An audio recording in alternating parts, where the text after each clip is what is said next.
করছিস তুই এখানে? কেউ ডাকছিল বলে আমার মনে হলো, তাই আমি দরজাটা খুলতে এলাম।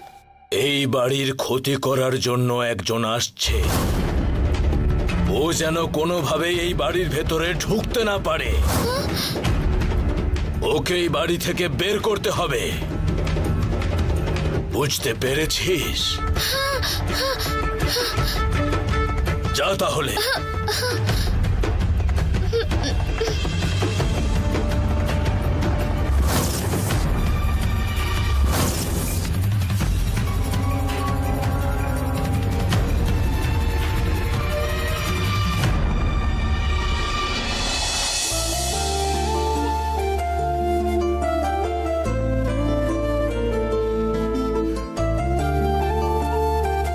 হাই সোনা মা, মায়ের সঙ্গে একটু দেখা করতে এলাম। মা তোমাদের সাথে দেখা করতে চায় না।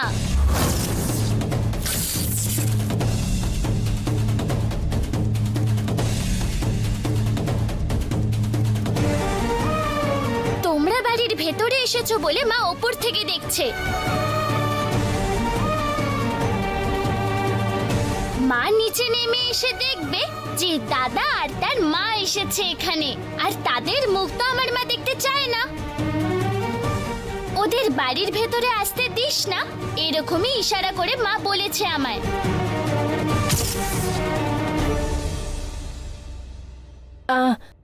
ভৈরব, শিবানীর তোর উপর থেকে রাগটা এখনো কমেনি বলে মনে হচ্ছে। তোর ওই পার্টনারও অপমান করেছিল, কিন্তু এতে তোর কোনো হাত ছিল না। কিন্তু এটাও বুঝতে পারেনি। এটাই ওকে বলবি বলে তুই ফোন করেছিলি, কিন্তু ও ফোনটাও ধরেনি। সামনাসামনি দেখা করে এই ব্যাপারটা মিটিয়ে নিবি বলে ভেবেছিলি, কিন্তু ওর মামা আমাদের দেখা করতে দিল না। এই ব্যাপারে তুই ওকে ফোন করিসনি, ও আর তোকে ফোন করেনি। আর এই সব কিছুর জন্যে তোদের দুজনের মধ্যে দূরত্ব বেড়েই চলেছে, দূরত্ব মিটছে না।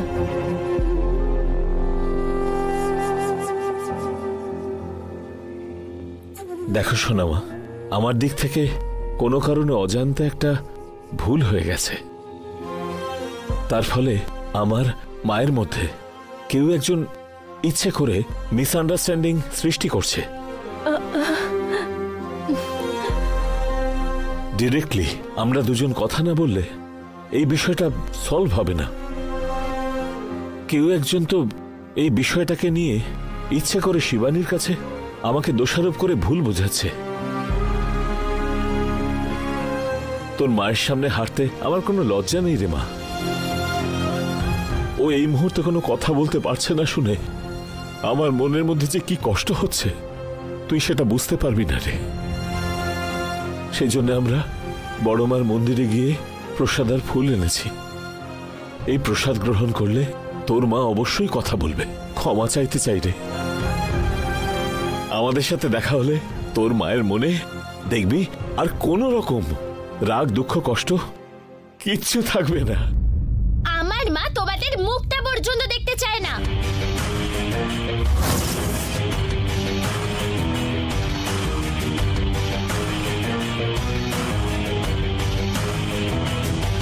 আর তোমার সাথে কিসের কথা? হ্যাঁ, তোমাদের মধ্যে তো এত ঝামেলা হলো। এখন মা এমনি খুব দুঃখে আছে। নিজেদের মুখ দেখিয়ে আর আমার মায়ের কষ্ট বাড়াতে হবে না।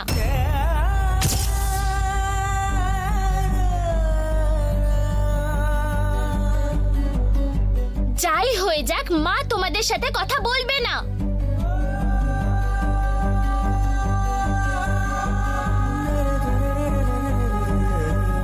এখন যদি তোমরা আমার কথা না শুনে ভেতরে যাও, তাহলে মা কমলা দিদাকে দিয়ে বলাবে যে তোমাদের যেন গেটের মুখ থেকে বের করে দেয়।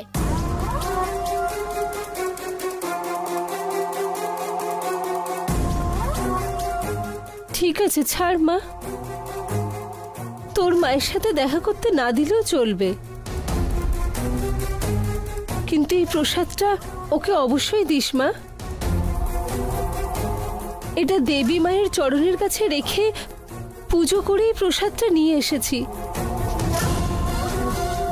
এটা তোর মাকে প্রত্যেকদিন পুজো করার পরে গলার কাছে ছোঁয়াতে বলবি। এইভাবে 1 মাস করলে দেখিস তোর মা নিশ্চয়ই কথা বলতে পারবে। এই প্রসাদে হাজার হাজার মানুষ ফল পেয়েছে, তোর মা নিশ্চয়ই কথা বলতে পারবে। আশা করছি এটা দিয়ে তোর মা একদম ঠিক হয়ে যাবে। এই প্রসাদে হাজার হাজার মানুষ ফল পেয়েছে, তোর মা নিশ্চয়ই কথা বলতে পারবে। আশা করছি এটা দিয়ে তোর মা একদম ঠিক হয়ে যাবে। এটাকে দিয়ে দিস মা।